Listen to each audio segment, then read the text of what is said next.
안녕하세요, 불량TV입니다.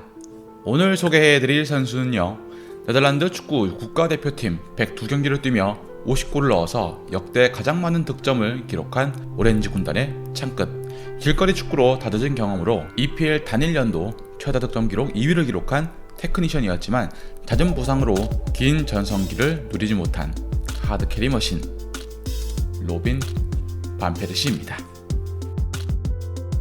1983년 8월 6일 네덜란드 로테르담에서 태어난 반 페르시의 아버지는 조각가, 어머니는 화가였습니다. 예술가였던 부모님 덕분에 두 명의 누나와 함께 반 페르시도 어렸을 적부터 예술 분야에 매진할 것을 독려받습니다.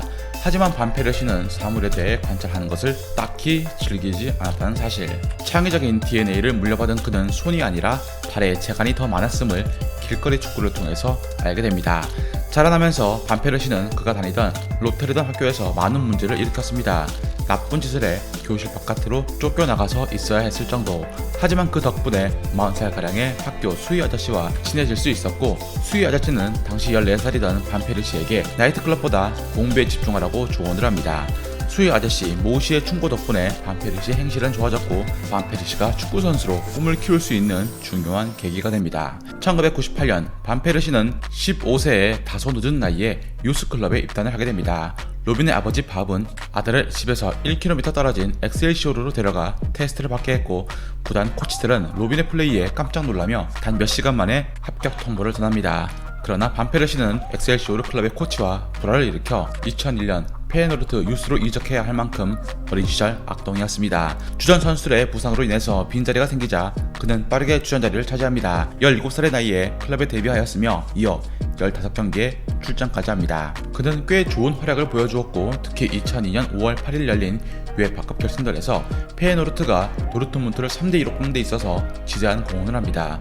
그런 공로로 그는 네덜란드 축구협회가 수여하는 최고의 명플레이어상을 수상하기에 이릅니다. 2002년 여름 반 페르시는 등에 심한 부상을 입었지만 재빨리 회복하여 시즌 시작 전 복귀할 수 있었습니다. 시즌 초 18살의 나이에 페예노르트와 3년 6개월짜리 계약을 맺습니다. 그는 좋은 활약을 보여주었지만 점차 감독 반마르바이크 감독과 사이가 틀어집니다. 불화 때문에 그는 결국 2군으로 강등이 되었죠. 2003년 봄, 당시 19살이었던 반 페르시는 페예노르트 2군 경기에서 뜁니다. 그런데 경기 도중 일부 훌리건들이 축구 잔디 위에 난입했고 페예노르트 선수를 구타합니다. 이때 반 페르시도 몇 대 주먹을 맞고 발차기를 당합니다. 2군 팀에서 그는 어려운 상황이었지만 부상은 다행히 크지 않았고 네덜란드 연령별 대표팀에서 도움을 받습니다. 네덜란드가 19세, 21세 이하 대회에서 우승하는데 큰 기여를 했던 반 페르시. 그는 2군에서 다시 1군으로 올라가 28경기를 소화합니다. 그리고 8골이나 넣었죠. 네덜란드컵에서 페예노르트는 준우승을 했고 반 페르시 또한 챔스 경기를 2경기나 뛰었습니다. 하지만 모나코에서 열린 UEFA컵 슈퍼컵 전날 레알 마드리드와의 경기를 앞두고 엄격했던 반마르바이크 감독에 의해서 집으로 보내집니다. 경기를 앞두고 몸을 풀라는 지시를 받은 반 페르시가 부적절한 몸짓을 한 것이 이유였습니다. 다음해 2003년 여름 페예노르트는 2005년 이후까지 반 페르시와의 계약을 연장하려는 움직임을 보였습니다. 그러나 계약은 성사되지 않았죠. 감독과의 불화 사실이 계약의 발목을 잡은 복합적 사유로 작용되었습니다. 이 일에도 불구하고 반 페르시는 2003-2004 시즌 리그 28경기에서 6골을 기록합니다. 페예노르트는 반 페르시에 대한 이적을 논의하기 시작합니다. 그런데 그에게 관심을 보인 클럽은 드물었습니다. 바로 그가 팀 내 감독 지시에 잘 따르지 않는 결점이 소문이 난 상태였습니다. 브레멘, 세비야, 발렌시아, 아인트호벤, 아스날이 관심을 보였고, 특히 아스날이 그의 영입을 매우 고민합니다. 이 네덜란드 출신 문제아가 과연 가치가 있을까 생각을 했지만 이내 성격이 오해를 받고 있는 선수라고 결론 내리고 영입하기로 결정을 했죠. 2004년 1월 45억의 반 페르시는 아스날로 향하게 됩니다. 그러나 계약 서명을 앞두고 페예노르트와 아스날의 의견 차이가 있었고 결국 그는 여름에 이적을 할 수가 있게 됩니다. 아르센 벵거 감독은 당시 반 페르시에 대해서 이런 평을 내립니다. 그는 왼쪽 미드필더로 뛸 수 있고 볼잡이 뒤에서 창의적인 플레이를 펼치게 할 수도 있습니다. 또 타겟맨으로도 뛸 수 있습니다. 그는 많은 사람들로부터 장기적인 안목으로 베르캄프의 뒤를 이을 선수로 지목이 됩니다. 반 페르시의 잉글랜드 적응기는 쉽지 않았습니다. 영어로 말해본 적도 없고 물론 와이프와 함께 있긴 했지만 20살 반 페르시는 외로운 존재였습니다. 아스날은 반 페르시 말고 또 다른 젊은 공격수를 영입했는데 그의 이름은 안토니오 레스였고 이 두 명은 주전 공격수 자리를 놓고 뜨거운 경쟁을 펼치게 됩니다. 반페르시는 2004년 8월 맨유와의 커뮤니티 실드 경기에 교체로 나와서 잉글랜드 무대에 데뷔합니다. 상대 선수 앨런 스미스에게 헤드락을 거는 충격의 데뷔전을 가진 것이었죠. 티에리 앙리라는 존재 때문에 2004-2005 시즌 벤치에서 대부분의 시간을 보냈지만 맨시티와의 리그컵 경기에서 인상적인 경기를 치릅니다. 콜로툴의 멘토링을 받고 성장한 그는 아스날의 킹 앙리가 부상을 당한 틈을 타 팀을 2위로 이끌며 앙리의 부상 공백을 메웁니다. 그러나 좋은 흐름을 이어가지 못했고 또 부상으로 좌절해야만 했죠. 그럼에도 불구하고 그는 데뷔 시즌 총 9골 1도움을 기록하는 등 첫 시즌 치곤 좋은 한 해를 보내며 자신의 가치를 조금씩 높여갑니다. 그리고 2005-2006 시즌 부상에서 돌아온 반페르시는 11월 4경기에서 6골을 기록하며 이달의 선수상을 받는 등 자신이 완벽히 EPL에 적응했다는 것을 보여주기 시작합니다. 하지만 다시 크리스마스 기간에 부상을 당했고 한 달간 전력에서 이탈합니다. 복귀와 동시에 2011년까지 계약 연장을 하며 좋은 모습을 보였지만 리그에선 13경기 선발 그리고 11경기 교체로 대부분의 시간을 로테이션 자원으로 보내야만 했던 브루네 반페르시. 아스날에선 확실한 주전은 아니었지만 그의 반 바스텐 감독이 이끄는 네덜란드 대표팀에 뽑혀 첫 월드컵을 경험합니다. 독일 월드컵 첫 경기 세르비아전에서 로벤의 결승골을 도왔고 두 번째 경기 코트디부아르전에서 전반전 멋진 프리킥으로 선취골을 득점을 하면서 성공적인 데뷔를 마친 그는 2006-2007 시즌 좋은 활약을 펼치기 시작합니다. 수많은 골 중에 특히 찰튼 에슬라틱과의 경기에선 멋진 낙하 발리슛을 성공시킵니다. 이 골은 BBC 이달의 골에 선정이 되었죠. 다른 중요한 활약은 풀럼과의 경기에선 진경기였는데 반페르시는 30야드짜리 강력한 프리킥 골을 성공시킵니다. 이어 그는 네덜란드 대표에 뽑혀 유로 2008 예선에서 두드러진 활약을 선보였습니다. 중요한 결승골들을 장렬시킨 인상적인 모습 덕분에 그는 2006년 로테르담 올해의 스포츠맨에 뽑히기도 했죠. 2006년 12월 크리스마스 기간 중 4경기에서 5골을 뽑아냈지만 작년과 데자뷰처럼 또 부상을 당해서 시즌 아웃. 축하 세레머니를 하던 중 발목뼈와 발가락뼈 사이에 있는 뼈에 부상을 당하고 만 것입니다. 이 시즌 그는 30경기에 나서 13골을 기록합니다. 2007년 여름 티에리 앙리가 팀을 떠난 상태에서 반페르시가 아스날의 주전 공격수가 될 것이라고 전망되었습니다. 기대는 현실이 되었고 시즌 초반 10경기에 출장해 7골을 넣었지만 국대 경기 중 무릎을 크게 다쳐 2달간 경기에 나서지 못합니다. 2007년 12월 다시 복귀한 그는 나머지 경기에 출장해 21경기 9골을 기록합니다.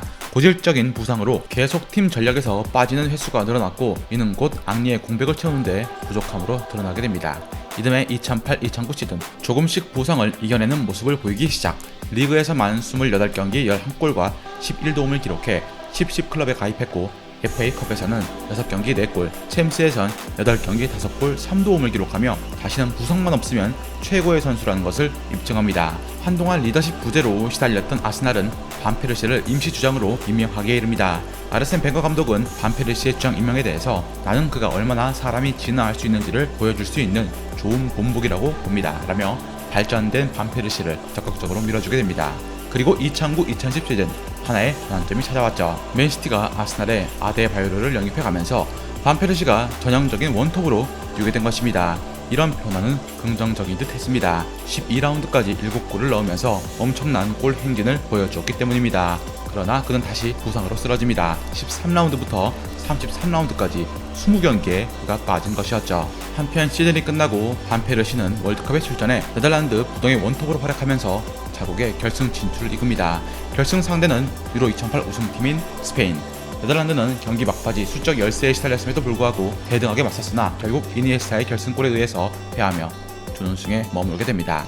아쉬움을 뒤로한 채 클럽으로 복귀한 반페르시는 베르캄프의 등번호 10번을 달면서 시작을 했으나 또 부상을 당하며 결장했고 12월 파티잔과의 챔피언스리그 경기에서야 시즌 첫 골을 기록합니다.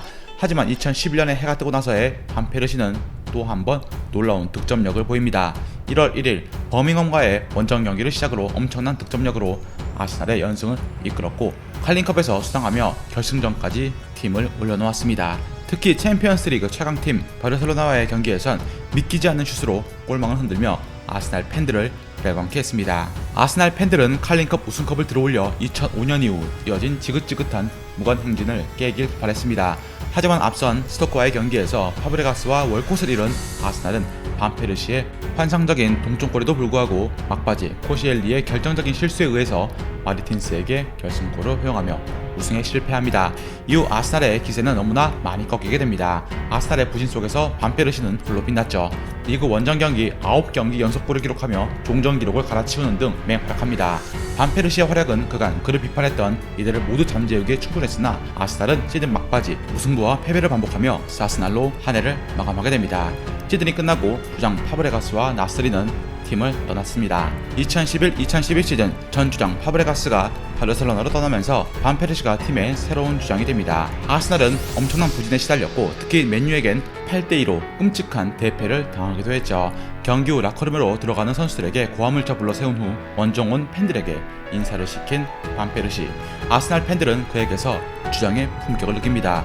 그리고 주장다운 리더십으로 엄청난 득점 행진을 이어나갑니다. 반페르시는 그라운드 안팎으로 긍정적인 모습을 보여줘 팀을 혼자 먹여 살린다고 할 정도로 주장 역할을 독특히 해냅니다. 온톱으로 그는 이렇게 뛰어야 했고 당시 백업 박주영과 샤막은 경기에 거의 나오지 못합니다. 반페르시는 앨런 시어러가 가진 한 해 최다골인 36골을 넘지 못했지만 앙리가 가진 34골을 뛰어넘습니다. 가히 반페르시의 독보적인 활약으로 시즌 초 크나큰 부진으로 위기에 빠졌던 아스날은 3위로 마감을 할 수 있었고 다음 시즌 챔피언스리그 티켓을 손에 쥐게 됩니다. 그는 이에 부상 없이 38경기의 전경기에 출전, 30골로 리그 득점왕, 43개의 공격 포인트, 프리미어리그 올해의 선수 등 개인으로는 실로 최고의 한 해를 보냅니다. 당시 반페르시는 주급 1억 5천만 원을 받고 있는 상태였습니다. 게다가 우승 커리어가 적은 그로서는 아스날을 떠나고 싶은 마음이 생겼죠. 더 많은 돈을 받고 우승까지 하고픈 고민도 생깁니다. 그리고 2012년 7월 5일 본인의 개인 블로그를 통해서 아스날과 재계약은 없음을 밝힙니다. 아스날 팬들은 환장할 수밖에 없었죠. 구단과 상의도 없이 터뜨린 대형 사건이었고 이적 상명서 내용의 핵심은 오로지 맨유로만 이적하겠다는 것이었습니다. 추가적으로 아펠라의 영입 요구와 수석 코치 임명에도 입김을 넣는 등 월권 행위에 가까운 요구에 아스날 팬들의 마음은 무너지게 됩니다. 너무나 사랑했던 아스날의 공격수였던 탓일까요? 애정이 분노로 바뀐 한 아스날 팬은 뒤통수를 세게 맞은 느낌이라며 반통수라는 표현까지 서슴지 않았습니다. 2012년 여름 결국 반페르시는 350억의 이적료로 맨유로 이적을 하게 됩니다. 그간 애정어린 인터뷰와는 달리 앙숙의 팀으로 이적한 반페르시의 배반자라는 비난이 쏟아지게 됩니다. 반페르시는 맨유 입상 후 아스날 팬들을 공황 상태에 빠뜨립니다. 그는 이적 이후 맨유행 이유를 묻는 질문에 내 안에 작은 아이가 맨유행을 이끌었다며 밝혀 아스날 팬들을 더한 좌절에 빠뜨렸습니다. 등번호를 고를 때도 물레스틴 코치의 조언을 받아 맨유의 20번째 우승을 이끌겠다며 등번호 20번을 선택합니다. 사우스햄튼과의 3라운드 경기에선 해트트릭을 꽂아 넣어 팀의 역전승을 이끄는 등 초반부터 좋은 모습을 보여줍니다. 전반기에만 17골을 넣어 득점 1위를 달린 것은 물론 골의 영향가도 만점이어서 맨유 팬들은 그의 영입을 최고로 꼽았습니다. 하지만 부진의 시간도 있었으니 4월까지 무려 13경기 무득점에 시달리기도 한 것입니다. 하마터면 토레스의 14경기 무득점 신기록을 깰 뻔했습니다. 14번째 경기인 스토크시티전에서 직접 얻어낸 PK를 성공시켰고 무득점 탈출에 기뻤는지 퍼거슨 감독에게 달려가 포옹까지 합니다. 그리고 일주일 뒤 골 감각이 돌아와 아스톤 빌라전에서 헤드트릭을 장렬시킵니다. 팀의 수번째 리그 우승을 확정지었죠. 이 경기에서 넣은 발리골은 맨유 올해의 골로 선정되었습니다. 그리고 맨유 팬들이 선정한 올해의 선수에도 지목된 건 자연스러운 수순. 퍼거슨 감독의 마지막 경기에서도 골을 기록, 시즌 27골로 2년 연속 EPL 득점왕에 오릅니다. 2013-2014 시즌 모에스 감독 체제에서 그는 개막전에서 또 멀티골을 뽑아냅니다. 팀은 전체적으로 부진해 득점포가 잠잠해지나 싶었지만 또 금방 살아나 4경기 연속 골을 넣기도 했습니다. 맨유 이적 후에 아스날만 만나면 이상하리만큼 강한 면모를 과시 11라운드 아스날전에서 또 골을 기록해 3경기 3골의 스탯을 쌓았고 구너 팬들은 또 한 번 뒤통수가 얼얼해지는 느낌을 받게 됩니다. 그러나 맨시티전에서 작은 부상을 무시하고 다음 경기를 무리하게 출전하는 바람에 큰 부상으로 커졌고 1월달 복귀하자마자 얼마 안 되어 다시 육주 부상에 쓰러지고 맙니다. 맨유 의료진은 몸이 다 나았다고 진단했지만 본인 스스로 몸 상태가 정상이 아니라고 이야기한 것이었죠. 후반기 부활하며 챔스 16강에서 올림피아코스전 상대로 멀티골을 넣어 8강 진출의 1등 공신이 된 반페르시. 그러나 부상의 그림자는 또 그를 따라다녔고 종료 직전 부상으로 교체가 됩니다. 무려 2달이나 그라운드를 비웠고 그 사이 모에스는 경질됩니다. 리그 막바지에 복귀해 12호골을 넣으면서 한 해를 마무리합니다. 2014 브라질 월드컵에 참가한 그는 스페인과의 조별리그 첫 경기에서 블린트의 얼리 크로스를 받아 원더풀한 다이빙 헤더 동점골을 장렬시킵니다. 분위기가 오른 반페르시는 후반전 카시아스의 실수를 놓치지 않고 쐐기골로 꽂아 넣으며 로벤과 함께 팀의 승리를 이끕니다. 당시 디펜딩 챔피언 스페인을 상대로 5골을 넣은 것은 대회 최대 이변 중 하나로 뽑혔고, 경기 종료 후 피파에서 선정한 경기 최우수 선수의 목은 반페르시였습니다. 토너먼트의 활약은 아쉬웠지만 네덜란드는 3위라는 호성적을 거두게 됩니다. 당시 네덜란드를 이끌었던 루이스 바날 감독이 맨유의 새로운 지휘봉을 잡게 됩니다.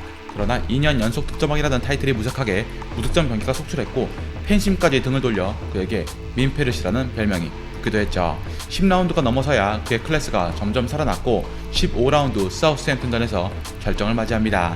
단 3번의 슈팅만으로 멀티골을 뽑아내 팀에게 5연승과 3위 자리를 안긴 것입니다. 당시 맨유팀 전체의 슈팅 숫자가 3번이었으니 팀이 얼마나 힘든 경기를 했는지 알 수 있는 대목. 맨유가 유효슛을 3번 한 것은 11년 만의 일이었습니다. 바날 감독에 대한 비난은 극에 달할 수밖에 없었죠. 이후 그는 17, 18라운드 계속 팀과 별개로 좋은 모습을 보였고, 특히 18라운드 뉴캐슬전에선 월드컵의 기억이 떠올랐는지 우아한 헤딩골로 팀의 쐐기골을 넣었습니다. 부상과 휴식을 반복한 후반기를 보냈고 시즌 10골이라는 다소 실망스러운 모습으로 한 해를 마무리합니다. 잦은 부상 그리고 기량이 떨어진 걸 감지한 맨유는 그를 계륵처럼 여겨 결국 반페르시를 판매하기로 결정합니다. 2015년 당시 분노의 영입을 하고 있던 페네르바체로 이적이 확정되었습니다. 터키로 건너간 이후에도 그는 한동안 적응하지 못했고 이적설에 휘말립니다. 한때는 전북 현대가 연봉 76억을 준다는 이적설이 되기도 했죠. 이런 이적설에도 그는 변함없는 클래스를 보여주었습니다. 29경기에 나서 16골로 팀 내 득점 1위를 기록합니다. 이적설을 잠재우며 팀에 잔류한 그는 국가대표팀에 2년 만에 부름을 받습니다. 101경기에서 50골을 뽑아낸 그의 득점력을 다시 기대한 것이었죠. 하지만 네덜란드는 결국 러시아 월드컵 예선에서 탈락하는 수모를 겪습니다. 한편 반페르시의 터키 생활도 그 끝을 바라보고 있었습니다. 페네르바체는 유망주를 실험하기를 원했고 그의 고향팀인 페예노르트는 그의 복귀를 원해 선수 말년을 그곳에서 보낼 가능성이 커져 2018년 1월 19일 페예노르트로 돌아오게 됩니다. 복귀 첫해 리그 우승에 일조한 후 2018-2019 시즌이 자신의 마지막 해가 될 것이라고 밝힌 반페르시는 36살로 노쇠했지만 주장으로 팀의 플레이메이킹을 담당하며 31경기에 18골이란 엄청난 기록을 남기고 그라운드를 떠나게 됩니다. 한때 불가능한 상황에서 황금 왼발로 멋진 골을 많이 양산했던 로빈 반페르시, 뛰어난 실력과 이적 사건으로 아스날 팬에겐 애증의 선수로 남아있지만 맨유 팬들은 우승을 안겨준 그를 영원한 플라잉 더치맨으로 기억하지 않을까요? 즐겁게 보셨다면 구독과 좋아요 클릭을 부탁드립니다. 다음 이야기에선 2020년 세계 최고의 골잡이 중 한 명으로 신의 자리에 가장 근접한 한 선수에 대해서 소개해드리고자 합니다.